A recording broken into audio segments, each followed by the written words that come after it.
నమస్తే welcome to our channel. Andhra Pradesh ముఖ్యమంత్రి నారా చంద్రబాబు నాయుడు గారి మీద అదే విధంగా ఐటీ విద్యాశాఖ మంత్రి అయినటువంటి నారా లోకేష్ గారి మీద వైసీపీ సోషల్ మీడియా నయా స్ట్రాటజీ.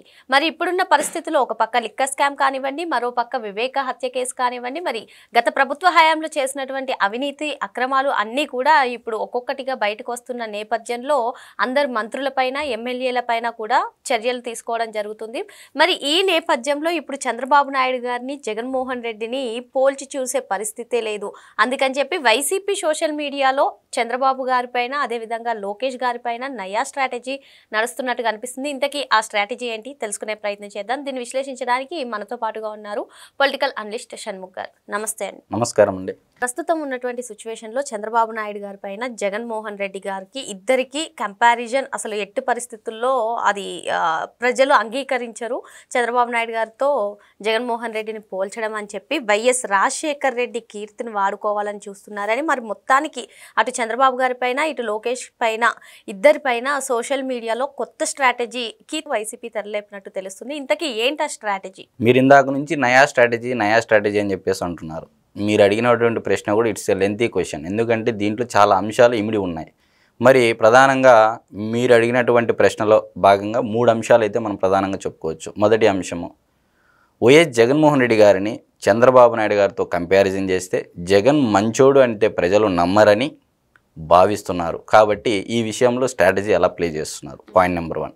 పాయింట్ నెంబర్ 2, దివంగత నేత వైఎస్ రాజశేఖర రెడ్డి గారి యొక్క కీర్తిని వాడుకునే ప్రయత్నం మరల తెరపైకి తెచ్చేటువంటి ప్రయత్నము. ఇది పాయింట్ నెంబర్ 2.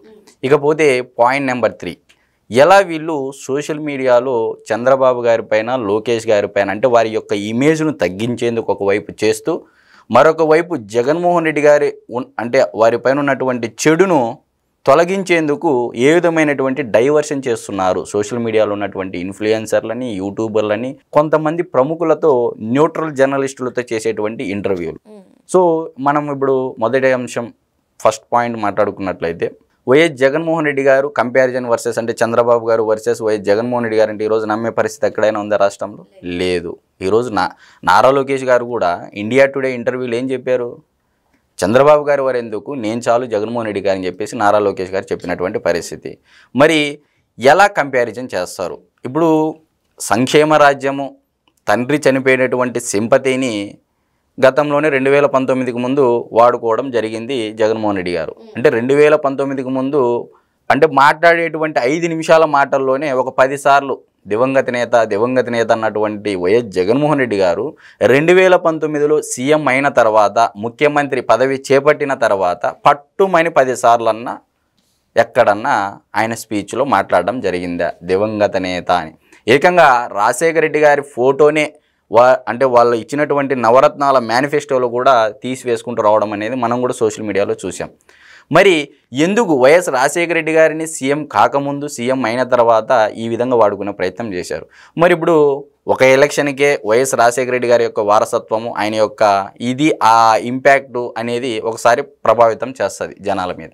మరి మరలా జనాలలోకి తేవాలి, వైఎస్ఆర్ గారి కీర్తిని వాడుకునే ప్రయత్నం ఏ విధంగా చేయాలి అని అనుకున్నాం. ఈ స్ట్రాటజీలోని భాగమైన వైఎస్ రాజశేఖర రెడ్డి గారి జయంతి వేడుకలు కూడా ఘనంగా నిర్వహించారు ఈసారి. Yes, coming to the point. ఇప్పుడు దివంగత నేత రాజశేఖర రెడ్డి గారి పుట్టినరోజున అంతా ఒక సామాజిక వర్గానికి సంబంధించినటువంటి ప్రముఖులను పిలిచి అక్కడే ఒక వ్యూహరచన చేశారని చెప్పేసి మనం ఇంతకుముందు వీడియోలో కూడా చెప్పాం. అంటే ఒకవైపు ఐఏఎస్ ఐపీఎస్లతో, మరొక వైపు ముందున్నటువంటి వైఎస్ఆర్ గారి అభిమానులు అంటే క్రోడీకరించడం. ఆ క్రోడీకరించిన దాన్ని క్రమబద్ధీకరించడం అన్నమాట. అంటే ఏ విధంగా ర్యాండమ్గా ప్లాన్ చేసి ఇప్పుడున్నటువంటి కూటమి ప్రభుత్వం పైన ఇమేజ్ను తగ్గించే విధంగా వ్యూహరచన చేయడం అన్నమాట. సో ఇప్పుడు రెండో పాయింట్కి వచ్చినట్లయితే, ఇప్పుడు ఫస్ట్ పాయింట్ ఏంది, మనం చెప్పినటువంటి జగన్మోహన్ రెడ్డి వర్సెస్ చంద్రబాబు గారు అంటే ప్రజలు ఒప్పుకోరు. ఇప్పుడు రెండోది ఏంది, వైఎస్ఆర్ గారి కీర్తిని వాడుకునేటువంటి ప్రయత్నం. ఇప్పుడు చంద్రబాబు నాయుడు గారు, వైఎస్ రాజశేఖర రెడ్డి గారు ఇద్దరు స్నేహితులని చెప్పేసి సాక్షాత్తు ఇప్పుడు ఉన్నటువంటి ముఖ్యమంత్రి నారా చంద్రబాబు నాయుడు గారే పలు సందర్భాల్లో పలు వేదికల ద్వారా మాట్లాడినటువంటి పరిస్థితి.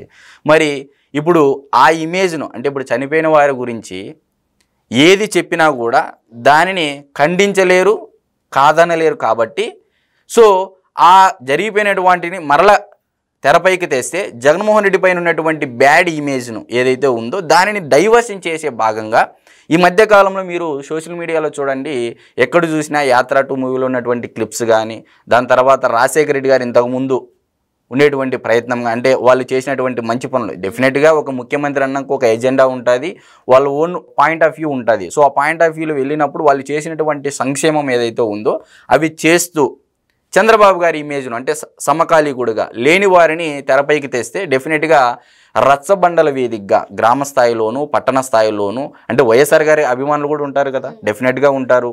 సో ఆ అభిమానుల్లో మరొకసారి చర్చకు దారి తీసే విధంగా, అంటే వైఎస్ఆర్ గారి యొక్క కీర్తిని వాడుకునే ప్రయత్నం మరలా జగన్మోహన్ రెడ్డి గారు బలంగా వాడుతున్నారు ఈసారి అనేది అయితే మనం ఖచ్చితంగా చెప్పవచ్చు. మరి 3వ పాయింట్, చంద్రబాబు నాయుడు గారి ఇమేజ్ను తగ్గించేందుకు, నారా లోకేష్ గారి ఇమేజ్ను తగ్గించేందుకు ఈ మధ్య మీరు చూడండి, గోరేటి వెంకన్న, గుమ్మడి నర్సయ్య గారి, అంటే ఎమ్మెల్యే వాళ్ళు, గోరేటి వెంకన్న గారు సామాజికవేత్త, సంఘాల్లో పాల్గొన్నటువంటి వారు.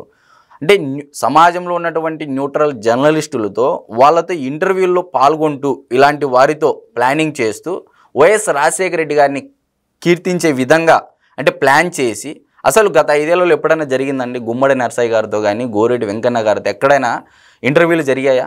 సో ఈరోజు ఆ ప్రయత్నం ఎందుకు జరుగుతూ ఉందనేది ఒకసారి రాష్ట్రంలో ఉన్నటువంటి తెలుగుదేశం పార్టీకి 40% ఓట్ బ్యాంక్ ఉంది, వైఎస్ఆర్సీపీ పార్టీకి 40% ఓట్ బ్యాంక్ ఉంది. ఈరోజు మిగిలినటువంటి 20% ఓట్ బ్యాంక్ ఏదైతే ఉందో న్యూట్రల్గా ఉండేటువంటి వారు, సున్నితంగా గమనించేటువంటి వారు, రాష్ట్రం యొక్క పరిస్థితులను జరిగేటువంటి పరిణామాలన్నీ నిశితంగా గమనించే ప్రతి ఒక్కరికి నేను చెప్పేది ఏంటంటే, బాగా అబ్జర్వ్ చేయండి. ఈ మధ్యకాలంలో వైఎస్ఆర్సీపీ పార్టీ సోషల్ మీడియాలో ఆ 20% ఓట్ బ్యాంకును వైఎస్ఆర్ పైన చర్చ జరిగేందుకు గాను దారి తీసే విధంగా, అంటే మరొక్కసారి వైఎస్ఆర్ గారిని వాడుకునే విధంగా, ఇప్పుడు గుమ్మడి నర్సయ్య గారు కూడా ఒక ఇంటర్వ్యూలో చెప్పడం జరిగింది, వైఎస్ఆర్ గారు అంటే నాకు అభిమానము, ప్రత్యేకమైన అభిమానము. గోరేటి వెంకన్న గారు కూడా చెప్పడము.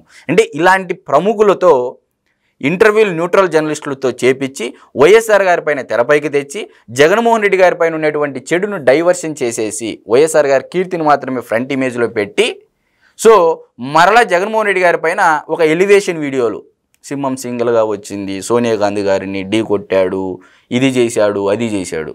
సో ఈరోజు జగన్మోహన్ రెడ్డి గారు పతనం అయ్యారు అని అంటే లెక్కించలేనన్ని, చర్చించలేనటువంటి తప్పులు ఉన్నాయి కాబట్టే ఈరోజు జగన్మోహన్ రెడ్డి గారికి 150 నుంచి 11 సీట్లకు రావడం జరిగింది. 2019 నుంచి 2024 వరకు కూడా జగన్మోహన్ రెడ్డి హయాంలో జరిగిన అక్రమాలన్నీ కూడా ఒక్కొక్కటిగా బయటకు వస్తున్న నేపథ్యంలో మీరు ఏదైతే అంటున్నారో ఆ స్ట్రాటజీలు యూజ్ చేసి వీటిని డైవర్ట్ చేయాలనుకుంటున్నారు. ప్రజాప్రతినిధులుగా ఉండి వాళ్ళ మీద వచ్చే అభియోగాలను వాళ్ళు నిరూపించుకోకుండా ఇలా డైవర్షన్ పాలిటిక్స్ చేయడాన్ని ఏ విధంగా చూడాలి? అంటే ఇది 2019కి ముందు, 2019 తర్వాత సోషల్ మీడియా విప్లవం అనేది ఏ విధంగా ఉందనేది అయితే మనం ఈ అధ్యాయం ఖచ్చితంగా చెప్పుకోవాలండి. ఎందుకంటే అంతకుముందు సోషల్ మీడియాకు ఇంత ప్రాధాన్యత ఏ పార్టీ కూడా ఇచ్చేది కాదు.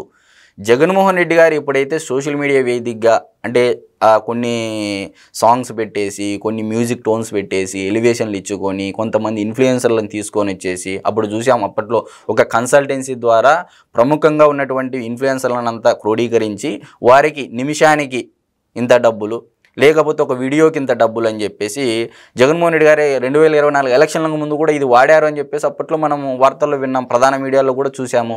మరి అటువంటి తరహా విషం చిమ్మేటువంటి ప్రయత్నమే ఈరోజు మరలా సోషల్ మీడియానే జగన్మోహన్ రెడ్డి గారు నమ్ముకున్నారు. ఈరోజు వాలంటీర్లు చేతులెత్తేశారు, నాయకులు చేతులెత్తేశారు. జగన్మోహన్ రెడ్డి గారి రాజకీయాల్లో ఉన్నంత వరకు ఆయనతోనే మా ప్రయాణం అన్న ప్రతి నాయకుడు ఈరోజు ఆయనను వదిలి వెళ్ళేటువంటి పరిస్థితి. మరి అతి ముఖ్యంగా ఈరోజు ఆంధ్రప్రదేశ్ రాష్ట్రంలో ఉన్నటువంటి ప్రతి ఒక్క కుటుంబంలో మహిళలు ఉంటారు కదా, ఈరోజు ఆ మహిళలు సైతము జగన్మోహన్ రెడ్డి గారు తల్లి చెల్లికి చేసినటువంటి అన్యాయాన్ని ఎప్పుడు రాజశేఖర రెడ్డి గారి ప్రస్తావన తెచ్చినప్పుడల్లా ఈరోజు ఆ తల్లి చెల్లికి జరిగినటువంటి అన్యాయాన్ని ఆ మహిళలందరూ గుర్తుకు చేసుకుంటూ ఈరోజు జగన్మోహన్ రెడ్డిని నమ్మితే రేపొద్దున మన మహిళల పరిస్థితి కూడా ఇదే. మీ ఇంట్లో మీకు మంచి జరిగితేనే ఓటేయండి అని చెప్పిన దమ్మున్నోడు జగన్ అని సాంగ్స్ రాపించినటువంటి జగన్మోహన్ రెడ్డి గారు ఈరోజు మీకు మంచి జరిగి ఉండింటే ఆ మహిళా మనులందరూ మీకు ఓట్లు వేసింటే మరి ఈరోజు 11 సీట్లు ఎలా వస్తాయనేది ఇక్కడ ప్రధానంగా చర్చించుకోదగ్గ, గమనించదగ్గ విషయం. మరి ఈరోజు చూడండి, సోషల్ మీడియాలో ఎక్కడన్నా వైఎస్ఆర్సీపీ పార్టీ సోషల్ మీడియాలో సంక్షేమ రాజ్యం మాది, సంక్షేమ రాజ్యం మాది, రాజన్న రాజ్యం అంటున్నారా ఈరోజు? మరి ఎక్కడే పోయింది రాజన్న? అంటే ఈరోజు మరలా వైఎస్ఆర్ గారి పేరు తెరపైకి తెచ్చి జగన్మోహన్ రెడ్డి గారు అతలాకుతలమైనటువంటి పరిస్థితుల్లో వైఎస్ఆర్ గారి కీర్తిని ముందు పెట్టి చంద్రబాబు నాయుడు గారు వైఎస్ఆర్ గారి కీర్తి చర్చించుకునే విధంగా చేసి జగన్మోహన్ రెడ్డి గారు తన పనులు చక్కబెట్టుకునేందుకు గాను ఒక వ్యూహరచన చేశారు. సో ఇది ఎంత మేర సక్సెస్ అవుతుంది, మరి ఇది ఈ వీడియో చూస్తున్నటువంటి ప్రజలు ఎంత మేర ఇది తీసుకోగలుగుతారు అనేది మనమైతే వెయిట్ చేసి చూడాల్సినటువంటి పరిస్థితి. తాము చేసినటువంటి అవినీతి అక్రమాలు అన్నీ కూడా బయటకు వస్తున్నటువంటి నేపథ్యంలో మరోసారి వైఎస్ రాజశేఖర రెడ్డి గారి కీర్తిని తెరపైకి తీసుకొచ్చి తద్వారా లబ్ధి పొందాలని చెప్పి వైఎస్ఆర్సీపీ పార్టీ అదేవిధంగా జగన్మోహన్ రెడ్డి చూస్తున్నారని చెప్పి షణ్ముఖ్ గారు చెప్తున్నారు. మరో అంశంతో మళ్ళీ కలుద్దాం. థ్యాంక్ యూ అండి. నమస్తే.